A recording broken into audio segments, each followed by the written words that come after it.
প্রতি বছরই রাখি বন্ধন উৎসব পালন করে থাকে বাঙালি মহিলা সমাজ। এই বছরও তাঁর ব্যতিক্রম হয়নি।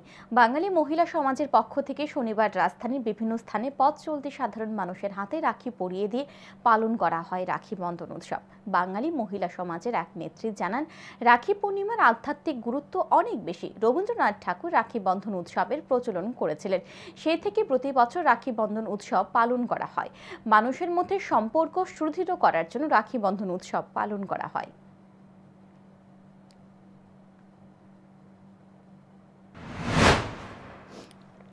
ইংরেজরা যখন সুচতুরভাবে আমাদের বঙ্গভঙ্গ করতে চেয়েছিল 1905 সালে, সেই আমাদের মধ্যে বিভেদ সৃষ্টি করতে চেয়েছিল হিন্দু মুসলমান এদের মধ্যে, তখন রবীন্দ্রনাথ ঠাকুর এই এমনই দিনে গঙ্গাঘাটে স্নান করে সবাইকে নিয়ে এই মিলন বন্ধনের জন্য হিন্দু মুসলমান খ্রিস্টান সবাইকে রাখি পরিয়েছিলেন এবং বিরাট মিছিল কলকাতা শহরে হয়েছিল।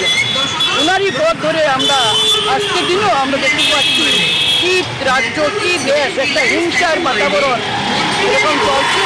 এমনই দিনে আমরা যেন সবাই ভ্রাতৃত্ববোধনে আবদ্ধ হতে পারি এবং হিংসা নিন্দা ভুলে সবাইকে আপন করে নিতে পারি, ভালোবাসতে পারি।